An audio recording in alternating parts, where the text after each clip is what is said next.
Hello, aspirants. Let us now continue with the new topic, that is Mughals. So, in the previous session, we studied about Delhi Sultanate and we understood that the last dynasty of the Delhi Sultanate was the Lodhi dynasty. And the Lodhis were replaced by the Mughals, right? So, today we are going to begin the topic Mughals. And Mughals are a very important part of your medieval Indian history. All right. So, let us begin with the introductory part. How did the Mughal Empire was established in India. Fine. So we all know that the founder of the Mughal dynasty in India was Babur. The original name of Babur is Zahiruddin Muhammad Babur. Now, Zahiruddin Muhammad Babur, he was a descendant of two great personalities in history. He was a descendant of Temur from his father's side. Now, if you guys remember, we had studied that Temur invaded India during the period of Delhi Sultanate. To be precise, during the time of Tughlaqs, and the name of the king was Nasiruddin Tughlaq. All right. So during that time, Temur invaded India, and the city of Delhi was uprooted, devastated. So Temur was Babur's grandfather. So from the father's side, he was the grandson of Temur. Okay, so he was a descendant of Temur, we can say, from his father's side. And from his mother's side, he was the descendant of Genghis Khan, another great Mongol warrior. So you can say that Babur carried the blood of two great personalities, two great warriors of Central Asia.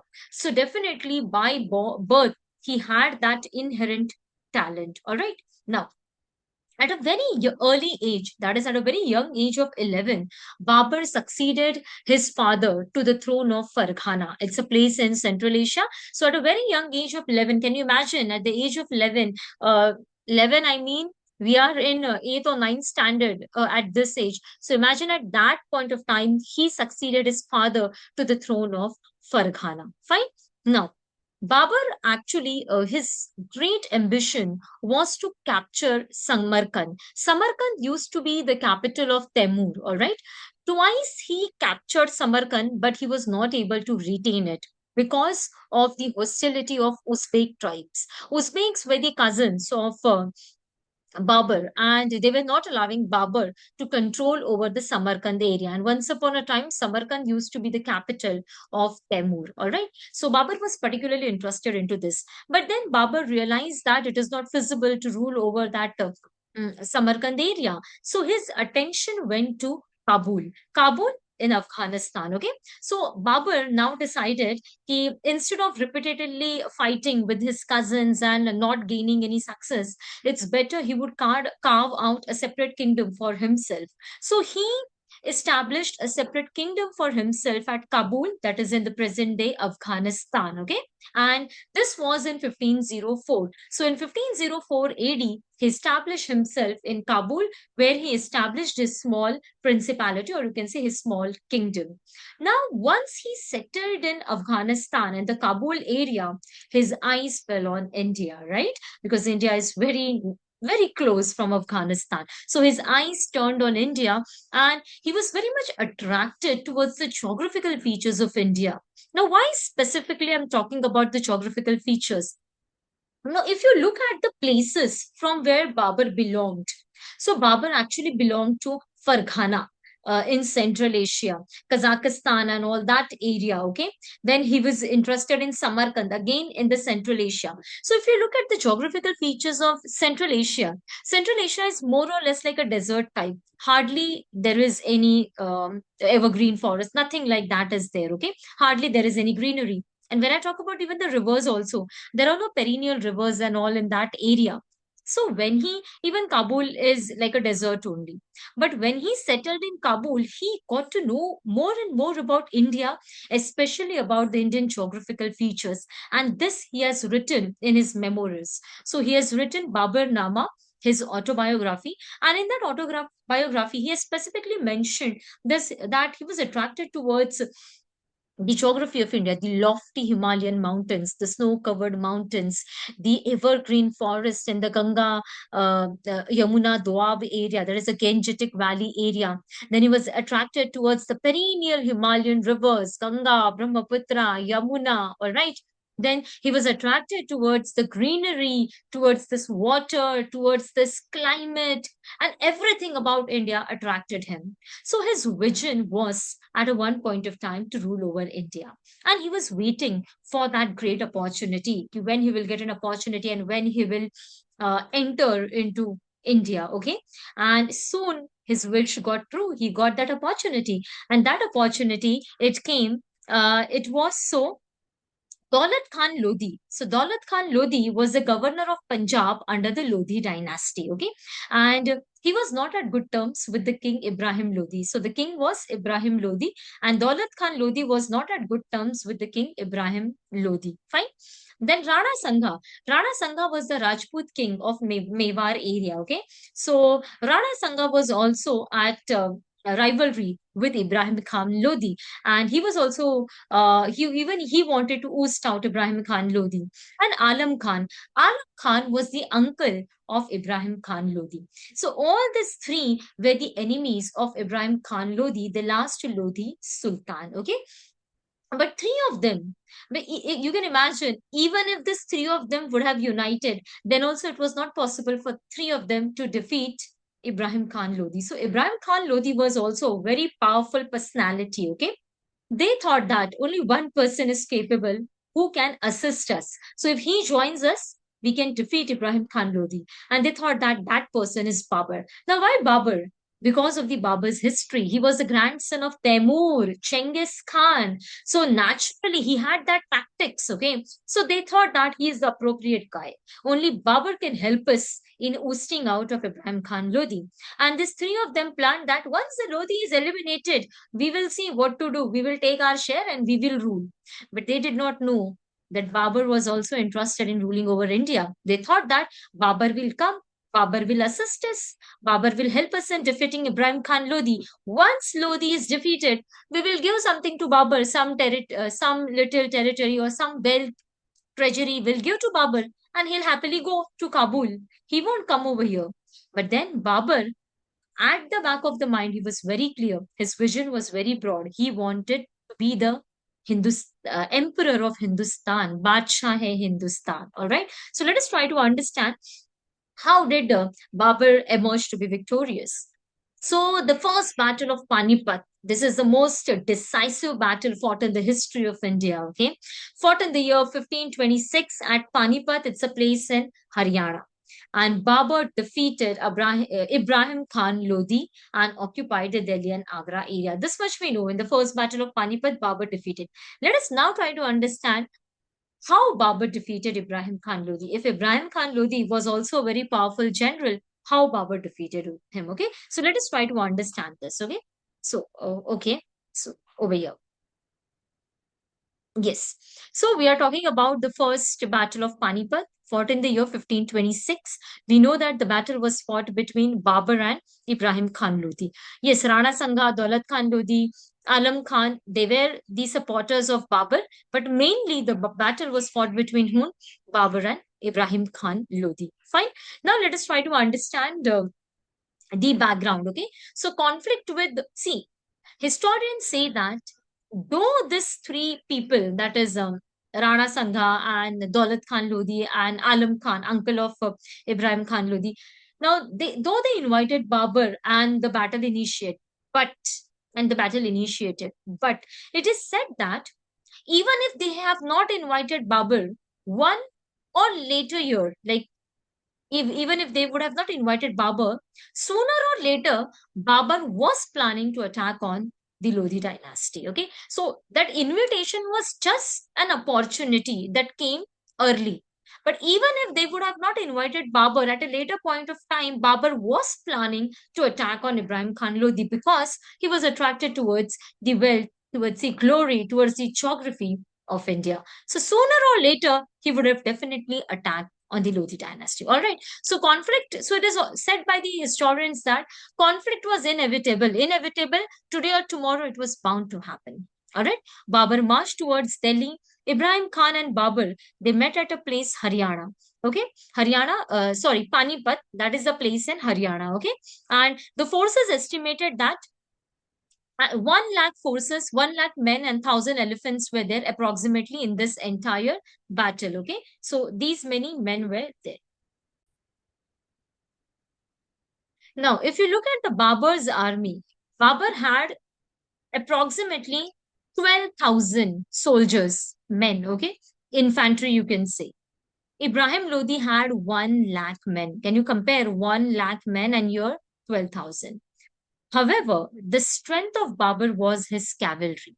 Strong, very well trained cavalry. And on the other hand, Ibrahim Lodi had elephants. And you can imagine elephants, how slow, lethargic they are. So they are coming slowly in the battlefield. And on the other hand, Babur's army had the most efficient cavalrymen. So they were very swift, very quick in their movement. Okay. The next important thing, Babur had advanced artillery. So artillery was missing in Ibrahim Khan Lodi's army. Whereas Babur had finest artillery. Artillery, he had at that point of time, he had field guns, he had gunpowder, and all these things were missing in the Ibrahim Khan Lodi's army. So that was the biggest advantage of Babur. Okay. Then the next important thing was large this Ibrahim Khan Lodi, he had large number of servants, camp soldiers, but the issue was that he did not have that advanced technology which Babur had, that is gunpowder, artillery, field guns. All right. Next important thing, if you compare Babur and Ibrahim Khan Lodi was a genius, no doubt, but he was young and inexperienced in comparison to Babur. Babur was an experienced commander. You can imagine from the age of 11, he ascended to the throne of Farghana. From that point onwards, he was fighting with Uzbekis tribes. Then he carved his principality in Kabul. So he was definitely an ingrained, experienced commander. And that experience helped Babur. Most importantly, his army was disciplined, and they were very swift and mobile in terms of their mannerism with respect to Babur's cavalry and the modern advanced techniques which he had in his army. All this outpowered Ibrahim Khan Lodi. So though Ibrahim Khan Lodi had 1 lakh soldiers, Babur had just 12,000 soldiers, but these strengths of Babur outnumbered Ibrahim Khan Lodi. So numerically, Ibrahim Khan Lodi was superior, but his army was less disciplined. It was massive, less disciplined, and most importantly, not at all advanced in terms of technology. All these advantages Babur had, which made him ultimately successful. Okay. Now let us try to understand what technology. More we'll discuss about the technology, okay, which Babur had. Now, Babur had two most important master gunners with him. So can you see over here, these two guys, okay, picturized over here. So these two guys were the master gunners which Babur had, and these were from the Central Asia. So you can say that these were the right hand of Babur. Ustad Ali and Mustafa. Ustad Ali and Mustafa were the excellent gunners, master gunners of that time, and two of them were the pillars of Babur's army. So, very important thing. Next important thing is a Central Asian technique, that is the Rumi device. Can you see over here? This is the Rumi device. So, let us try to understand what is this Rumi device. Okay. So, Babur had used this Central Asian technique of the Rumi device in his battlefield. Okay. So the Rumi device is basically, these are the bullock carts. Can you see over here? There are wheels over here. So in a series, bullock carts are arranged. Okay.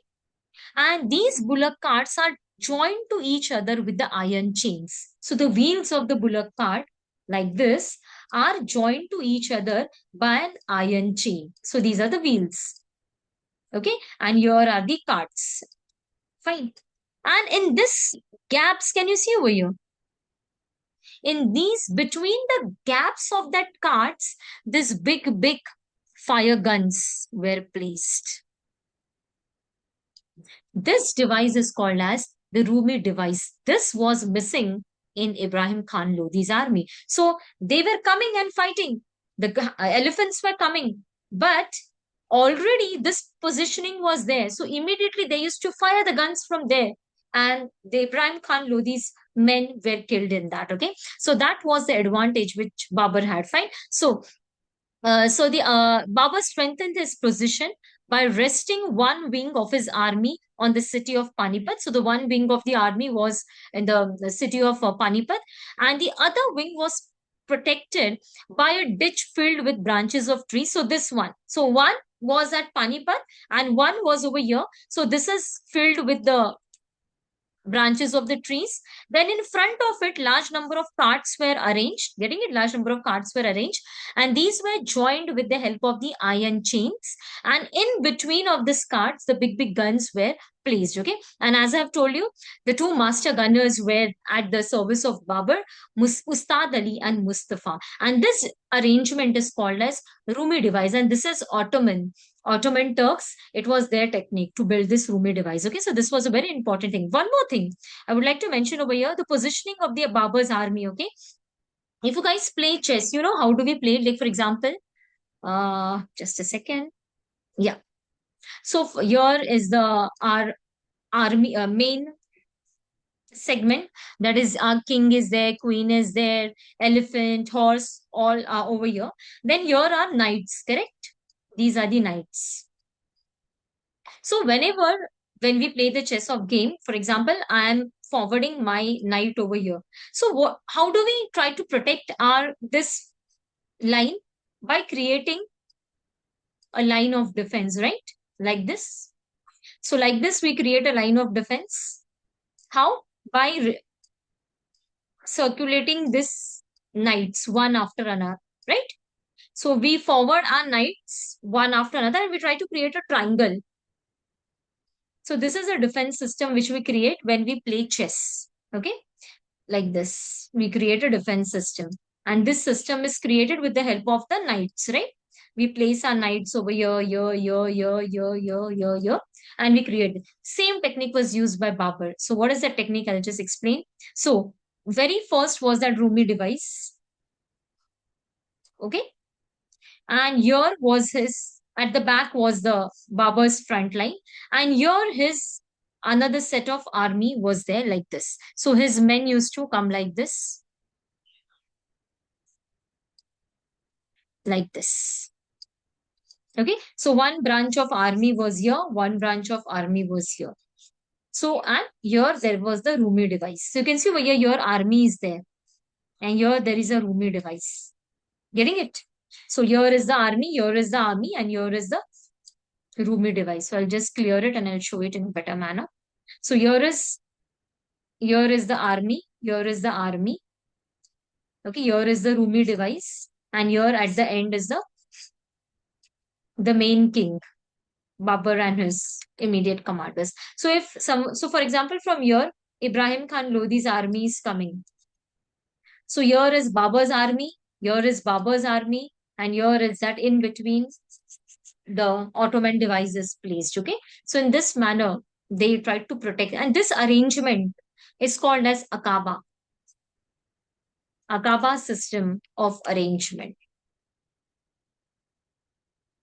Okay, and this device specifically, that is the big bullock carts are placed and they are tied with the iron chain, and in between you are placing the guns. This is called as the Rumi device. Fine.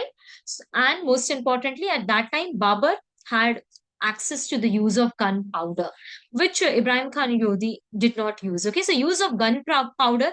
Now, it is not like that ki Babur is the inventor or introducer of gunpowder in India. No, many Rajput kings, they had access to this gunpowder. But Ibrahim Khan Lodi thought that ki Babur will be fighting in a very traditional way, that is using his foot soldiers, and he will be fighting. Ibrahim Khan Lodi underestimated Babur, and he was not prepared for it. Okay, Ibrahim Khan Lodi thought that ki Babur would not be using all these technologies and all. He thought that he will be using his traditional army and fighting, and even my traditional army is good. So that was the biggest mistake of Ibrahim Khan Lodi. He underestimated Babur, and Babur was very well prepared. Why? See, why Babur was very well prepared? See, had Babur had to just support Rana Sangha and Daulat Khan Lodi, then Babur would have not taken all these initiatives. Can you imagine? Babur had his own vested interest. What was the interest of Babur? He wanted to rule over India. He wanted to become the Badshah Hindustan. And for that purpose, he did all this arrangement. Getting it? Just if he wanted to support Rana Sangha of Memar and to go back, he would have not taken all these efforts. But back of the mind, he was very clear. His picture was very clear. His vision was very clear. I want to rule over India. And so he took all this effort. So he took all this initiatives. Okay, I hope this is pretty clear. All right. And the result of all these things was that Babur's disciplined tactics, effective artillery, and the Rumi device proved to be exceptionally fabulous, you can say. And Ibrahim Khan Lodi was killed in the battlefield. Fine. And in this manner, Babur had a very decisive victory. He occupied the Delhi area, he occupied the Agra area, and laid the foundation of Mughal Empire. Getting it? Now let us try to understand what happened to the other members. Okay, so we'll discuss about them as well. Yeah. And this is, can you see over here, Babur's? Yeah. So this is the Panipat city here. So one army here, okay? The Panipat, this is the battlefield. So can you see over here, Ibrahim Khan Lodi's army is entering from here. This is the Rumi device. Yeah, it is clearly shown over here, the Rumi device. Okay, this is the Babur's army. Here, the ditch he has created. Ditch in the sense, all that water and muddy area it is created over here. Okay, so in this way, the battlefield looked like. Let's move ahead. Yeah, just a second. Yeah. So Ibrahim, as I've mentioned that Ibrahim Khan Lodi had no idea of a strongly defeated position of Babur. He underestimated Babur. He had apparently expected that Babur would fight in a very traditional way of warfare, which casual one. He thought that, but he did not knew that Babur was planning for such a big battle and with so many preparations. Okay, so earlier skirmishes happened for 7 to 8 days. Ibrahim Lodi's fate became very clear because Babur's position was very much strengthened. And finally, Ibrahim Khan Lodi was killed in the very battlefield. Okay, this is again the pictures which I have shown, that is the Rumi device is being created and all. Then here there are guns. Okay, that is same thing. Flank attack. Okay, so two extreme wings of Babur's army attacked the Ibrahim Khan forces from rear and side. Okay, from the side and rear point like this. I have told you here is a Ruby device. And for example, here is the Ibrahim Khan's army is coming. So from here the soldiers are attacking, and from here the soldiers side and rear position from everywhere they attacked on the Ibrahim Khan Lodi's army and they were killed. Okay, front attack. So front attack was this. Rumi device was the front attack, and this is the side attack, and this is the another side attack. Okay, bowman's role. Bowman, in the sense, there were many bowmans. Okay, even they played a very important role. Fine. So Babur's army was a collaboration. You can now understand. Cavalry was there, artillery was there, Rumi device was there, Akaba arrangement was there. So it was a proper, well planned battlefield. So now one thing is very clear. Ibrahim Khan Lodi was killed in the battle. 15,000 of men of Ibrahim Khan Lodi were killed, and Ibrahim Khan Lodi's army was finally defeated. Okay. Now, after the victory, let us try to understand what did Babur do. So, after his victory over Ibrahim Khan Lodi's army, he immediately ordered his son Humayun, okay, with the Khwaja Kalan, that you go to Agra and take the charge of the fortress and the treasure of Delhi, because the seat of power of the Delhi Sultanate was what? Delhi. So all the Delhi Sultanate's treasury was at Delhi. So Babur said to his son, you go, Babur ordered Humayun, you go to Agra, from there you go to Delhi. Where is Agra? Agra, it's in Uttar Pradesh, very near to Delhi. Okay. So he told to Humayun, you go to Agra, take the charge of Agra. From there, go to Delhi, take the control of the royal treasures. Okay. And finally, and what about Ibrahim Khan's uncle, that is Alam Khan and Daulat Khan Lodi? Both of them were eliminated. Both of them were removed by Babur from his path. Okay. See, what they thought, we will invite Babur, Babur will be our friend. But Babur was very clear, I am no one's friend over here. I am here to establish my empire. So he properly eliminated them from his path, ordered his son, go take the charge of Agra, take all the treasury in your hand, I am coming. Okay. So once Humayun took the charge of Agra, brought Delhi under his control, brought the royal treasury under his control, Babur proclaimed himself as the Badshah in Hindustan on Friday, April 27, 1526 AD. Kutba, that is a prayer, was read in the name of Babur at Delhi, and it was proclaimed that Babur is now the Badshah in Hindustan. Fine. So this battle is very important, very divisive, because this laid the foundation of the Mughal rule in India, right? So the dream of the Babur to rule over India came true.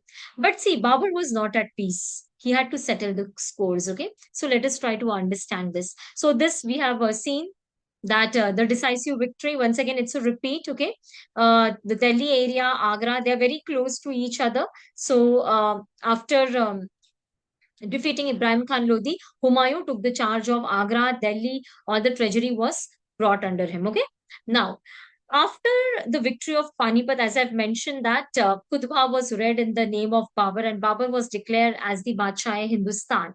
But now Babur was not at peace. He had many more things to do. What? Okay. So there were many challenges on the path of Babur. So the very first thing was he had to fight the battle with Rana Sangha of Mewar. We saw that three people invited Babur, right? Who were the three people? Daulat Khan Lodi. Who was Daulat Khan Lodi? Daulat Khan Lodi was the governor of Punjab. He was eliminated by Babur. He was killed. Alam Khan, he was also eliminated. But the third person did not give up. Who was the third one? Rana Sangha of Mewar. Rana Sangha of Mewar fought a battle in 1527 with Babur. However, Babur, and this battle is known as Battle of Khanwa. So please remember this. So in a series, okay. So first battle fought by Babur is 1526 Battle of Panipat. First Battle of Panipat, okay. Second battle fought by Babur is 1527, immediately next year. Battle of Khanwa. Please remember the Battle of Khanwa was fought between Babur and Rana Sangha, the Rajput king of Mewar. However, Rana Sangha was defeated in this particular battle, and the Mewar area came under the occupation, that the neighboring areas came under the occupation of Babur. So Babur now further strengthened his position. Okay. Now, the next important battle Babur had to fight is in 1528. Okay. So in 1528, he fought a yeah, it's not mentioned over here. Okay, I'll mention over here. In 1528, he fought a battle with, please remember, Medini Rai. Medini Rai, all right. He was ruling in Chanderi area. Chanderi, central India. So in 1528, he had to fight the Battle of Chanderi with the Medini Rai. Okay, I'll write it once again so that the things will become pretty clear. Over here, I'll write. So 1526, this was the first battle of Panipat. First battle of Panipat. Then 1527, Battle of Khanwa. Khanwa, it was fought against whom? Rana Sangha, okay, of Mewar. Then 1528, he fought a battle. This is known as Battle of Chanderi, Chanderi, Chanderi, against Medini Rai. Medini Rai. He was the king of the Chanderi. It's a region in central India. Okay. Then in 1529, once again he fought a battle. And that was the battle with the Afghans. Okay. Now, who were these Afghans? Now, actually, we know that Lodhis were Afghans, right? So these were the successors and the fraternity of the Lodhis. Okay. Not exactly successors, fraternity of the Lodhi. Afghans were there. They were in the eastern India, Bengal region. Okay. And they somehow wanted to fight with Babur, and they wanted to defeat Babur. They wanted that the Afghan rule should be re-established. Okay, so this battle, the 1529th battle, the battle which was fought in 1529 is known as Battle of Ghagra. Ghara, on the banks of River Ghagra. Okay, now in this battle, so the river was there. Here was the army of the Afghans, and the name of the king was Nusrat Shah. Nusrat Shah. He was a ruler of Bengal and he was Afghan. Nusrat Shah. Okay. And Babur's army was on the one side. Now so Nusrat Shah and the Bengal forces, they looked at the Babur's army, they looked at the arrangement of the Babur's army. They were frightened. They came to know that it is not possible to fight with Babur. We will be defeated. It's better to go. And they left themselves only. So the third battle is the Battle of Ghagra. Okay. So in this manner, successively, you can see one after another: 1526 Battle of Panipat, 1527 Battle of Khanwa, 1528 Battle of Chanderi, 1529 Battle of Ghagra. Four battles were fought by Babur, and finally in 1530 Babur died. All right. So Babur, yeah, he completed his dream. He wanted to establish his empire in India. However, he could not live long to see his dream being accomplished. He was just 47 years old when he died. Just 47, okay? Now, there is also legend behind this. It is said that Babur was very dear to Humayun. He loved his son Humayun immensely. And it is said that Humayun was immensely ill. Like he had a lot of fever and his temperature was not dropping only, and he was extremely ill. It is said that Babur, brought Humayun into his you can say room or court, and he closed the door. He said that no one will come inside, I will treat my son. Okay. Babur was a immense believer in philosophy. He immensely believed in Islam and its principles. He was a very religious guy. And it is said that for 3 days, Humayun was with Babur. Okay. And after third day, the door of Babur's room was opened. And Humayun was all right. Humayun was absolutely fine. And Babur fell ill. So the story goes that Babur took the illness of his son and his son was cured. Now, we do not know how far it is true, how far it is valid, or is it practically possible. I and you, like, we have no answers, but this is what is written in the accounts. Okay, in the history it is being mentioned that Babur took the illness of his son, and his son was cured, and Babur fell ill and Babur died after that. Okay, so it was his pure love for his son, and he wanted that his son should live and inherit his empire. All right. So this is all about Babur. So Babur died in 1520. Very short span, hardly he ruled for 4 years. And if you look even at in that 4 years, what he was doing, he was busy fighting here and there. First Battle of Panipat, then with Rana Sanga, with Medini Rai, with Afghans. So he was not at all at peace. Continuously, he was fighting, fighting, fighting. All right. But definitely, he is considered to be the founder of the Mughal Empire and a great commander, a great general. What a battle was fought, and a visionary. You can imagine he did not prepare for the short term victory. He had a very broad vision that he wanted to rule for a long.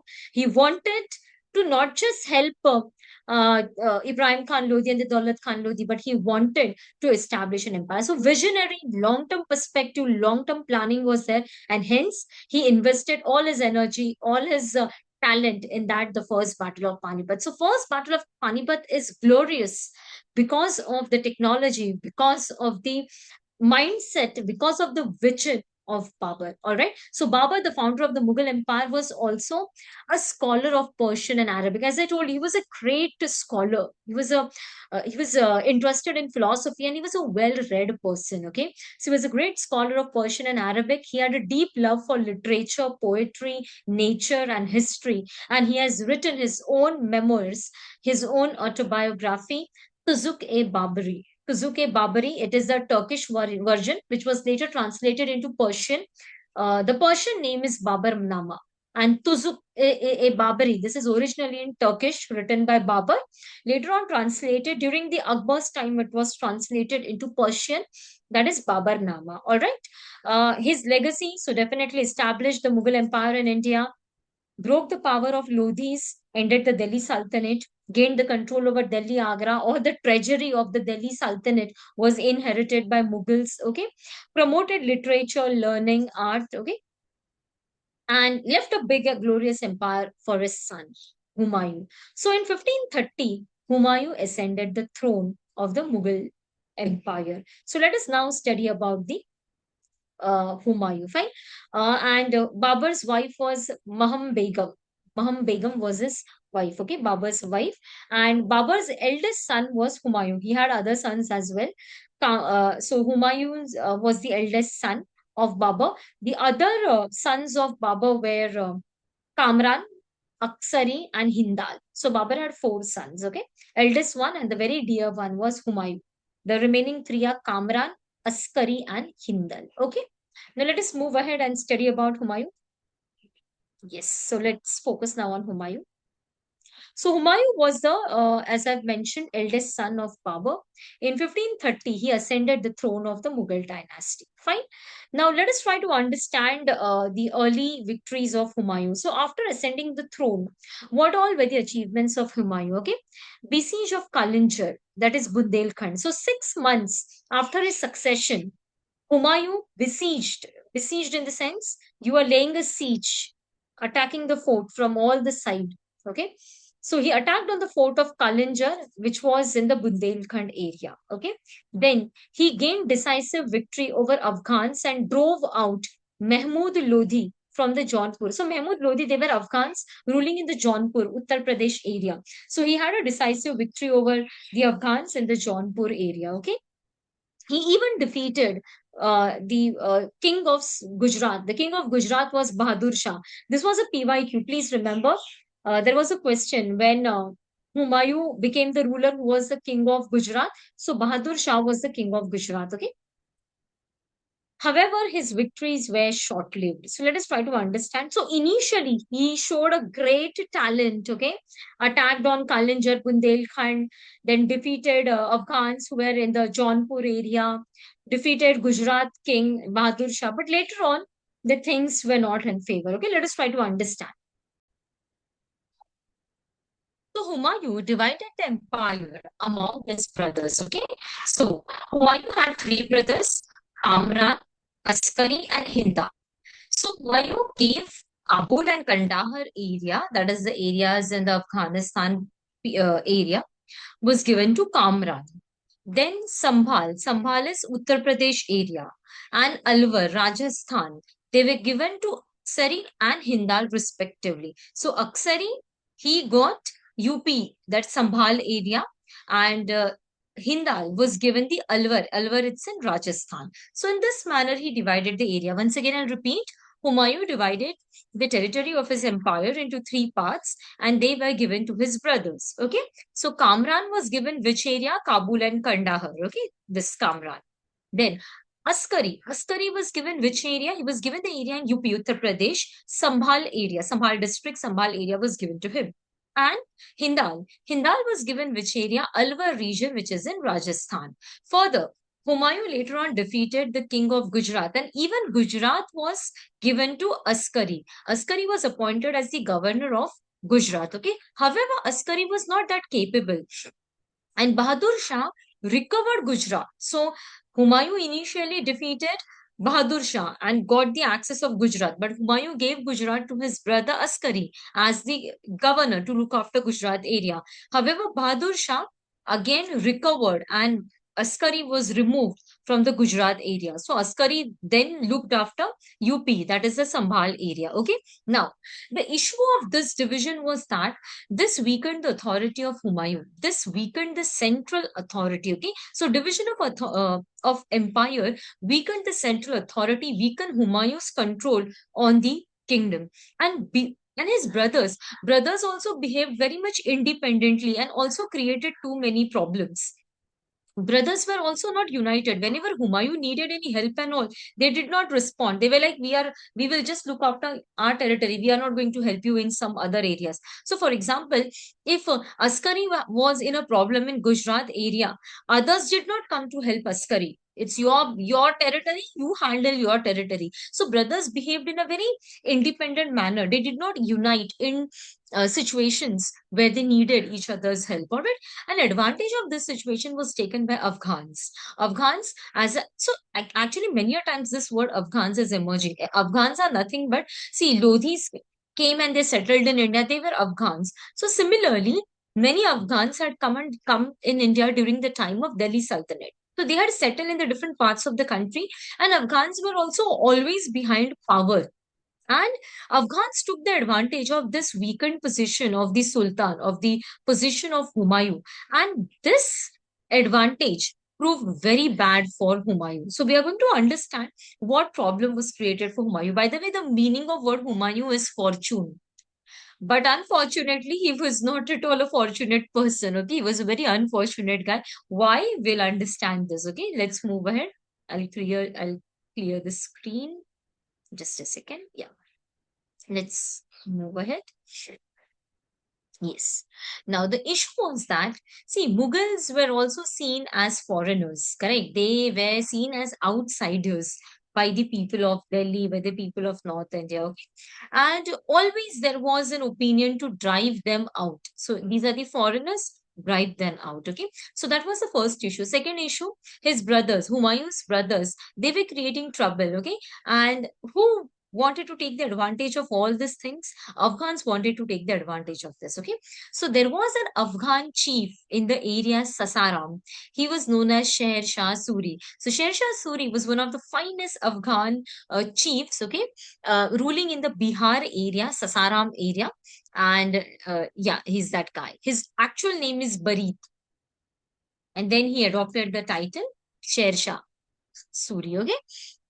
And so he was trying to create trouble for Humayun. So Humayun was like, chalo, once I'll show him, I'll defeat him.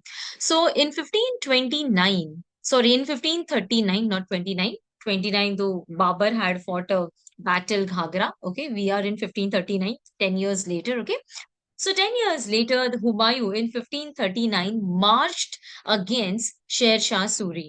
And this is the famous battle, Battle of Chausa in 1529. Okay. However, Sher Shah was not an easy person to be defeated. Sher Shah Suri defeated and destroyed the Mughal army, and Humayun had to run away from there. And the biggest issue was that none of his brothers came to help him in this battle. So actually, if his brothers would have supported him, probably Humayun would have won the battle. But no one came to help him. Okay, so Battle of Chausa was the first battle of Humayun against Sher Shah Suri. However, in this battle, Humayun was brutally defeated and the Mughal army was brutally defeated by Sher Shah Suri. Who is Sher Shah Suri? He was the Afghan chief. Okay, he was the Afghan chief. And from which area? Sasaram. Sasaram. Sasaram, Bihar. Okay. All right. Fine. So now somehow Humayun managed to escape. Okay. He escaped from there and he came back to his court in Delhi. Fine. So now Humayun was like this guy. So Humayun tasted the defeat and he understood that Suri was not an easy guy. So he would require the support of his brothers as well. So Humayun reached Agra. He invited his brothers that he negotiated with his brothers that this guy, Suri, is a great headache. Alone, I cannot defeat him. I require your help. We should be together. Otherwise, this hard earned empire would be lost. So this brothers were like, okay, yes, you move ahead. We are there with you. Okay, आप आगे बढ़ो, हम तुम्हारे साथ हैं. You just move ahead. We are there to help you. You just take the decision. So Humayun, on the pretext that his brothers will come to help him, he led the second battle. And the second battle is the Battle of Bilgram, also known as the Battle of Kannauj. Okay, so please remember this Bilgram or Kannauj. Okay. Now, in this was fought very next year. So, two battles you need to remember: 1539 Battle of Chausa, and the second battle is 1540. Okay, this is the Battle of Bilgram, also known as the Battle of Kannauj. So, this battle was fought near River Ganga, and Humayun fought with the Sher Khan. in Sher Khan, or he's also known as Sher Shah Suri. Okay, one and the same person. All right. Now the issue was that on whose pretext Humayun thought that I'll win the battle. He thought that his brothers will come to help him. None of them turned up. No one came to help Humayun, and Humayun was brutally defeated. And it is said that he was like his army was defeated, everything. He swam. Okay, he swam across the river Ganga, reached his empire, and he ran away. He ran away to Persia. So, can you imagine how brutally he was defeated? None of his brothers also came to help him, and he had to leave. He had to escape. He had to leave his kingdom. Somehow, he managed to escape from Delhi. He went to Persia, and for 15 years, he was in Persia. He was in exile. So, Persian king was Shah Mastab was the Persian king. He gave asylum to Humayun, and Humayun for 15 years was drove out of India. Can you imagine how powerful this Sher Shah Suri might have been? And most importantly, how dangerous and disastrous his brothers were, on whose pretext he thought that he'll win the empire. Sorry, he'll win the battle. He decided to take a chance, and he decided to attack on Sher Shah Suri, but no one turned up. Okay, so now for 15 years, imagine that Humayun is not there in India. Humayun is in Persia. And during this time, when when he was in Persia, Humayun's wife, she gave her wife's name was Hamida Begum. Okay, so Humayun's wife Hamida Begum, she gave birth to little boy, and the boy became the great Mughal Emperor Akbar. Okay, so please remember this, Jalaluddin Akbar. So Jalaluddin Akbar was the son of Humayun. All right, now what was the consequence of all these things? So if Humayun is not there, so who will be ruling? So now Suri established his empire. So please remember, whenever we are studying Mughals, understand that for 15 years, Mughal rule was not there over Delhi. Mughal king was in Persia, and for 15 years, Suri was ruling over Delhi and the neighboring areas. Okay, so it is the Suri rule. So now, in between the Mughal rule, we are going to study about the Suri rule. So let's now focus on Sher Shah Suri. So now the entire territory of the Mughal Empire came under the control of Sher Shah Suri, and hence it came to be known as the Sur Empire.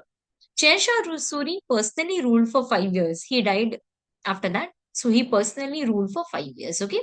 Now, when I talk about the Suri Empire, this was an Afghan empire. And this was the second Afghan empire. So, which was the first Afghan empire? You guys can guess it. The first Afghan empire was the Lodhi Empire, right? Lodhis were Afghans. Delhi Sultanate, correct? So, Lodhis were the first Afghan rulers of India.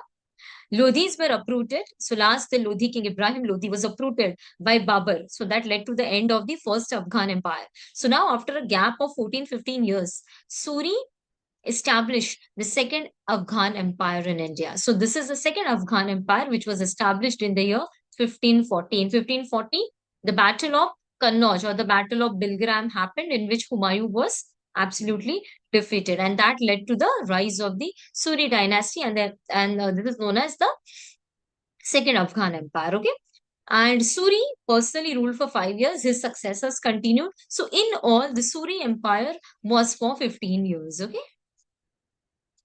Yes. So Sher Shah Suri was the founder of this empire, and his original name was Farid. I said Barid, it was Farid, sorry. Farid. Okay. So his name was Farid. Fine. And then he adopted the name Sher Shah.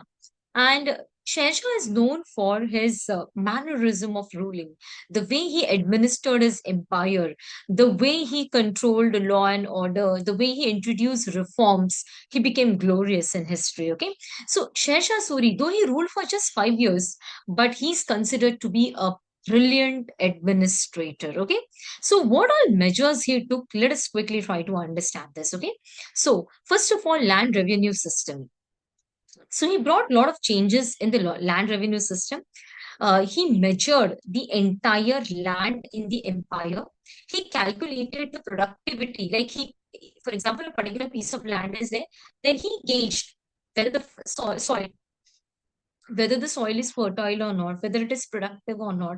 Depending upon that, the land revenue was fixed. All right. So if you remember, we had studied about Alauddin Khilji. Even he had started the similar system. The land was measured and the land revenue was assessed and then decided. So that reform was introduced by Sher Shah Suri as well. And he took all the measures that to ensure that there is no corruption. All right. So that was done by him.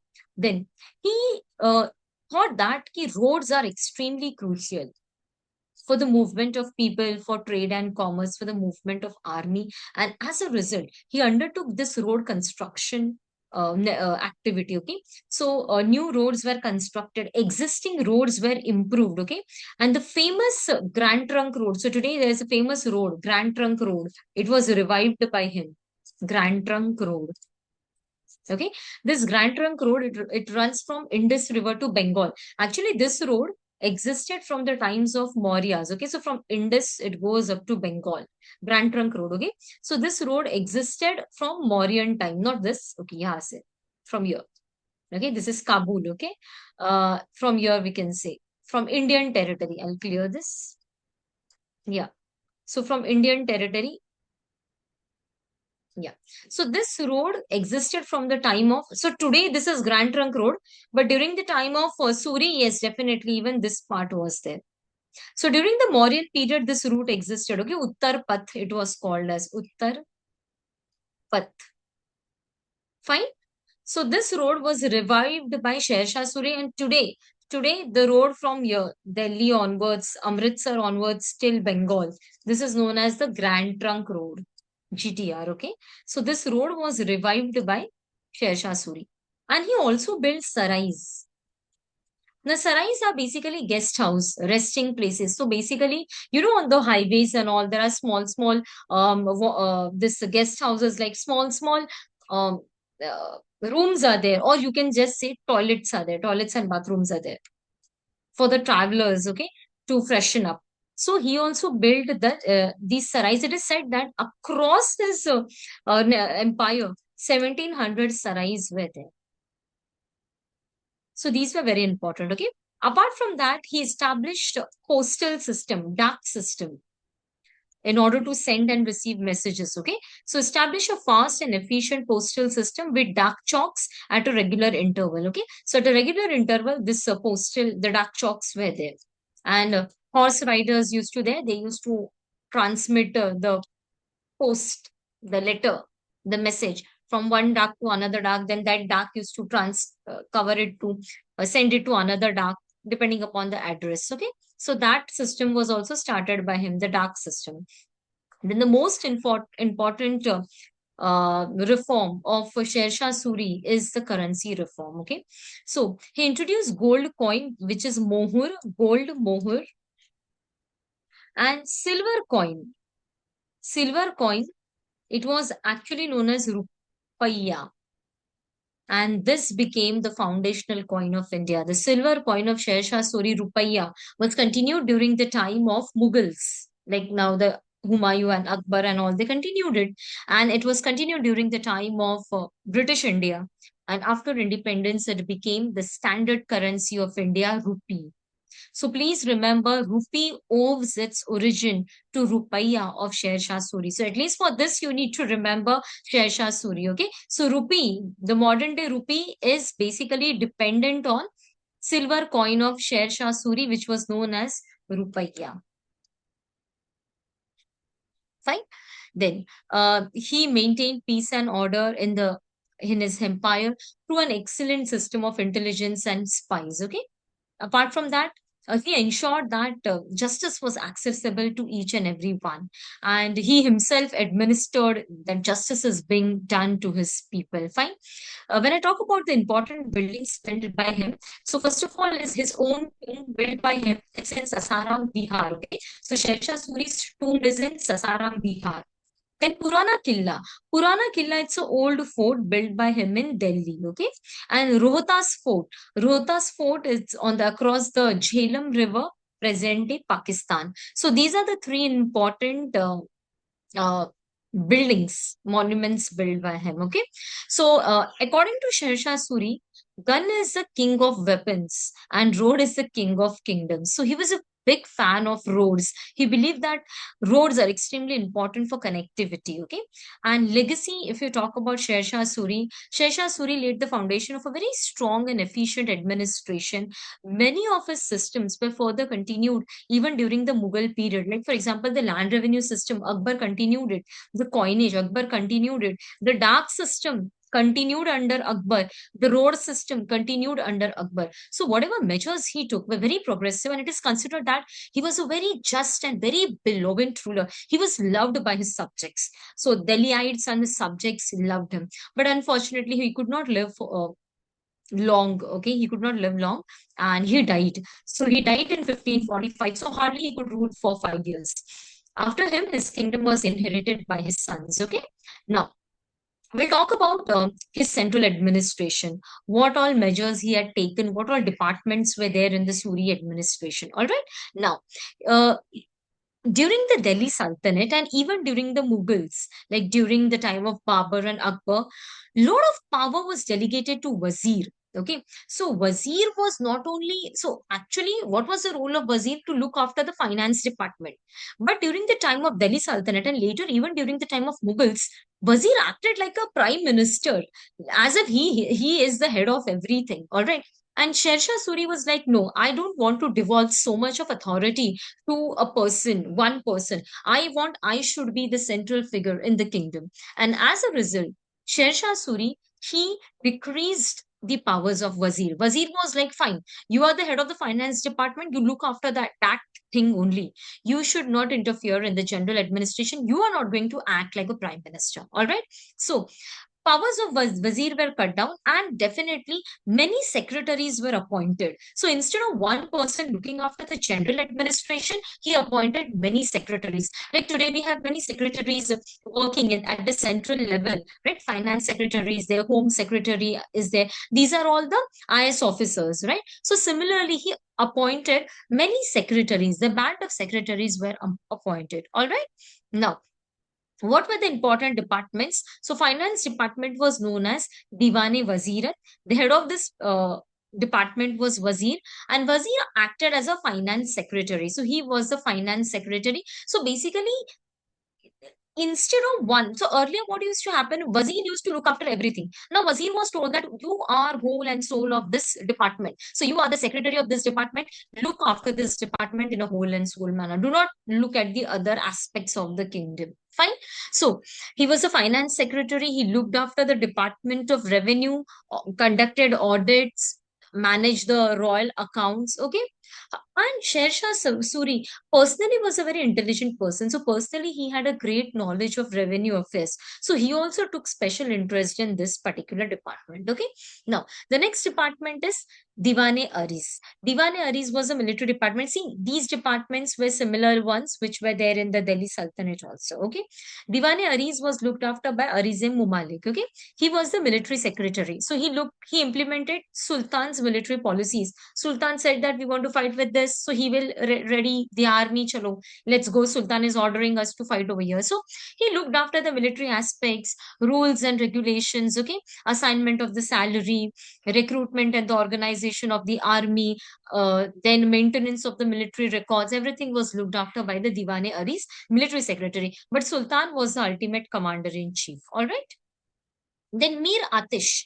Mir Atish was the head of the artillery department. So Sher Shah Suri, he knew about the First Battle of Panipat, right? So he saw that how Babur fought and how artillery played a very important role. Okay, so guns, gunpowder, fine. All these are very important. So he created a separate department that will look after this artillery. And the head of this artillery, that was Mir Atish. So Mir Atish was the person who was in charge of the artillery, fine, and he was also equivalent to the rank of secretaries. So the function of the Mir Atish was looking after the artillery department, gunners, maintenance of firearms, ammunitions. All right. So Mir Atish was one who was responsible for the artillery. All right. So Sher Shah Suri in this manner organized the central administration of his empire. Now let us understand the provincial administration. So the province was called as Subha. Subha was the province. Suba. Suba was divided into district, that was Sarkar. Districts were divided into sub-districts, Paragana. And Paragana is composed of villages. Okay. So what was the biggest division? See, in Delhi Sultanate was what was the biggest division? Ikta. Here, what is the biggest division? Suba. So, for example, during Akbar's time, there were 12 Subas. Okay. Then Suba was divided into what? Sarkar. In the Delhi Sultanate, Ikta was divided into Shik. Right. So here there were Sarkars. And finally, you had Paragana. And below this village. And the same system was inherited by Mughals. So I said that during Akbar's time, 12 subas were there. Fine. Now, when I talk about this Sarkar, so two chief officers of the Sarkars were Chief Shikdar or Shikdaran. Okay. So he was the chief officer of the Sarkar, of this unit, Sarkar. Okay. So Chief Shikdar or Shikdaran, he was the in charge of the Sarkar. Fine. So he enjoyed a tremendous prestige and power. His main duty was to maintain law and order. Fine. And he was not responsible for collection of land revenue and all, but yes, he looked after the overall administration. So his main duty was maintenance of law and order, command of forces to look after the forces in the empire, army, okay, in his particular Sarkar, assist in revenue collection whenever necessary. He was not required to collect the revenue because there was a separate officer for land revenue collection. Okay. And he had to look after the Shikdas in the Paraganas. So Paraganas were looked after by Shikdar. He was chief Shikdar. So small Shikdas looked after the Paragana. So he used to supervise over there. And for revenue collection, there was a separate official, Munsif A. Munsiftan or Chief Munsif. So his primary function was to look after the collection of revenue. And he also supervised the work of the subordinate Munsif. So subordinate Munsif worked at the Paragana level. I'll write this over here. So at the Sarkar level, there were two officers. One for the overall administration, he was Chief Shikdar or Shikdar Saran, and one for the land revenue collection, he was Chief Munsif. And below them, there were Paraganas. So in Paraganas, there were Munsif, who looked after law and revenue collection, and there was Shikdar, who looked after law and order. All right. So in this manner, the officers were divided. We are talking about the Suri Empire. Fine. So in this manner, Chief Munsif, he looked after the assessment and the collection of land revenue, looked after the subordinate Munsifs who were working in the Paragana level, maintained the revenue records, ensured fairness, and ensured that there is no corruption. Fine. So in this way, the Suri administration was organized. So we are covering the Suri administration. I hope it is clear. Please remember all his reforms, very important. Okay. Then central administration. So these important departments were there. Revenue, then provincial administration, province, that was Subha. Then we had Sarkar and then we had Paragana. At Sarkar level, two important officers were there. Fine. Now let us try to understand what further happened. Okay. So we understood that for 15 years, Humayun was in exile, right? Where was Humayun? Humayun was in Persia. And Humayun was given asylum by the Persian king Shah Tahmas. Okay. Shah Tahmas was the Persian king who gave asylum to Humayun.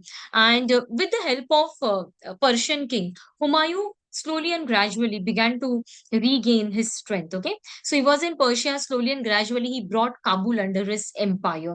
Then slowly and gradually he brought Kandahar under his empire. Okay. So Kabul and Kandahar in Afghanistan areas, these came under the control of Humayun. And in 1545, Suri died. Right. So Suri died, and after 1545, Suri's successors were there. Okay. So 1545.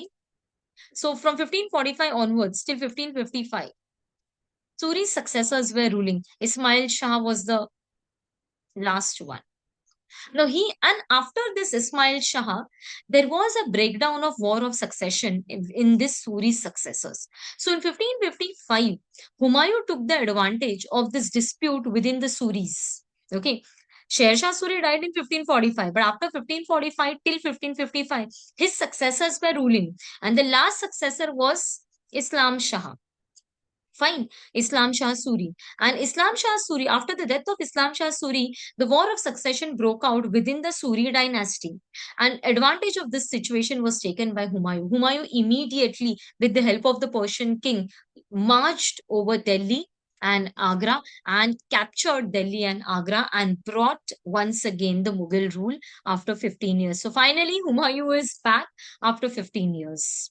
But a very sad end of Humayun. All right. So in 1556, like hardly after 1 year, he was actually climbing down from the staircase. So the Purana Killa was built in Delhi by whom? Sher Shah Suri. So there was a staircase in Purana Killa.